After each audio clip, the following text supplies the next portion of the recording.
Dan Hmm. salah satu caranya ya memang perang gitu.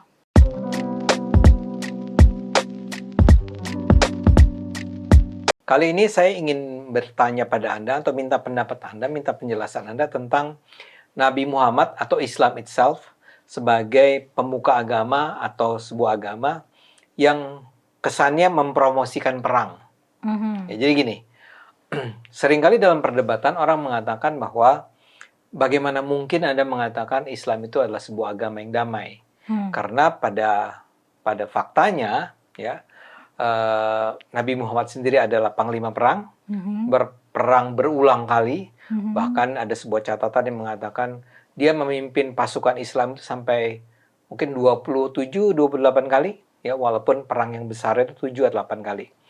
Dan kemudian dia juga membunuh, dia berperang dalam artian fisik, ya, bukan berperang ide, bukan berperang gagasan, tapi berperang secara betul-betul fisik perang, ya. Sehingga orang mengatakan, dan itu ada ayat-ayatnya, kata-katanya, ya. Nanti tolong Anda jelaskan. Ada ayat-ayatnya, artinya itu diakui oleh Al-Quran sendiri, atau bahkan ada perintah dari Tuhan sendiri bagi orang Islam untuk berperang. Nah, ini kemudian seringkali kemudian dibandingkan dengan agama lain. Misalnya saja dengan Kristen, kan. Kristen itu, ya, apakah Tuhan Yesus kalau dalam pandangan orang Kristen, atau bagi kami orang Islam itu kan menganggap ya dia nabi, tapi nabi yang betul-betul datang dari bawah, bukan perang dia. Dia itu adalah seorang, mungkin zaman sekarang lebih ke LSM gitu kali, ya. Bergerak di tengah masyarakat, membangun kesadaran masyarakat, bahkan dia punya prinsip, kalau kamu dipukul pipi kiri, kasih pipi kanan, atau kebalik, ya. Kalau kamu dipukul pipi kanan, kasih pipi kiri. Ini kan jadi kayak beda banget sama Islam. Nah, yang kita ingin bicarakan di sini Islamnya dulu nih. Apa pendapatmu atau penjelasanmu tentang Islam sebagai sebuah agama perang atau Nabi Muhammad sebagai panglima perang ini?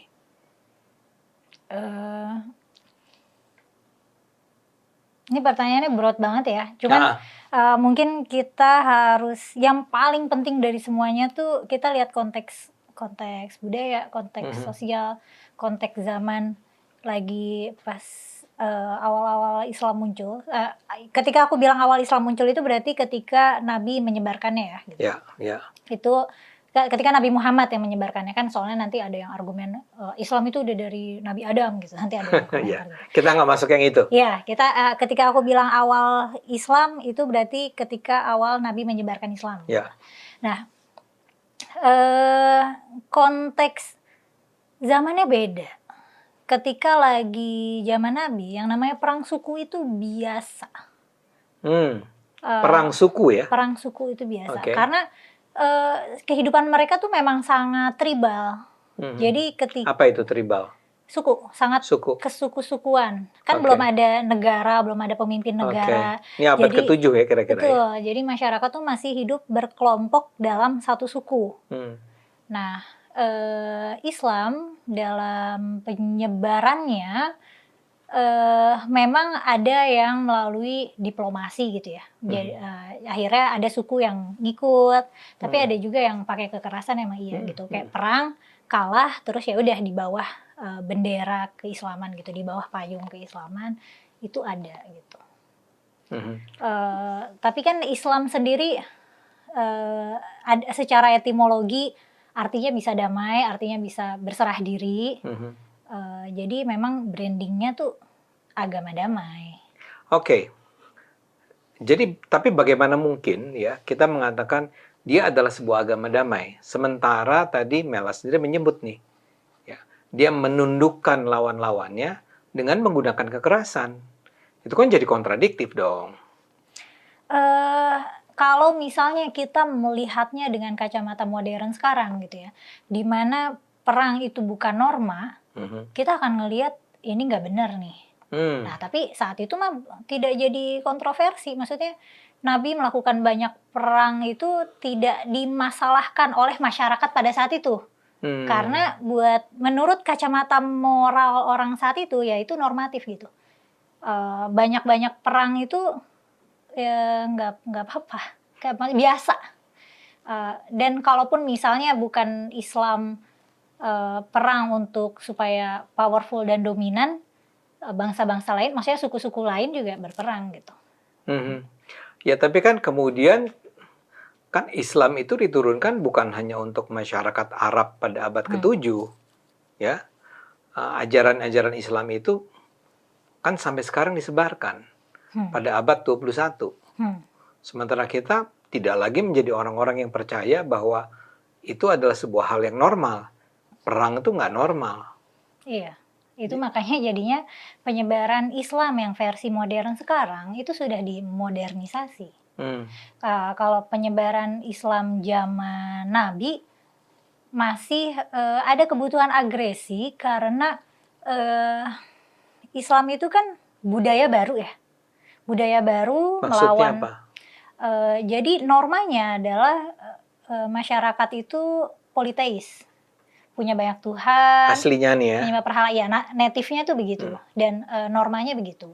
Nah, Islam itu adalah norma baru, konsep tauhid itu norma baru, dan ketika mengenalkan norma baru ke masyarakat yang umumnya tidak memegang konsep itu, wajar kalau terjadi resistensi, wajar kalau terjadi konflik.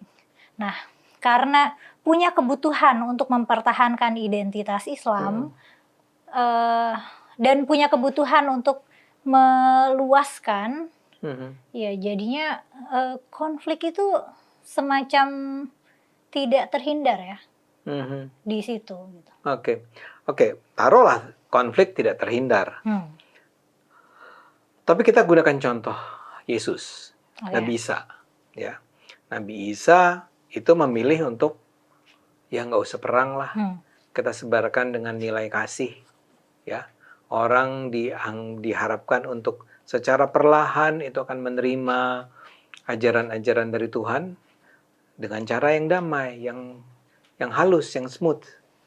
Pertanyaan saya begini, kenapa Nabi Muhammad ketika itu, dan sementara Nabi Muhammad ini bukan seorang nobody ya, dia itu somebody di Mekah waktu itu, iya kan? Betul nggak saya?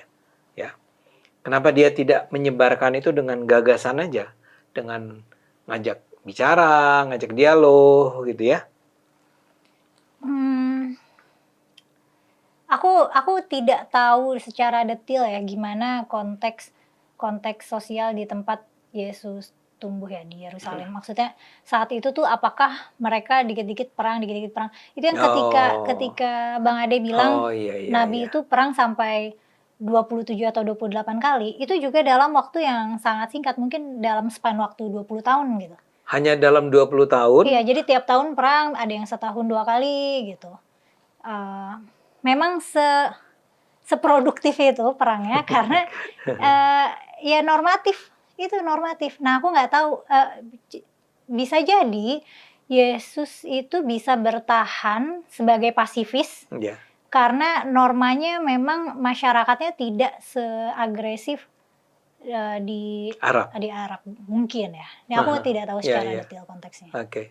Kalau begitu bisa nggak disebut sebagai yang tadi di awal pertanyaannya, Islam itu adalah sebuah agama yang justru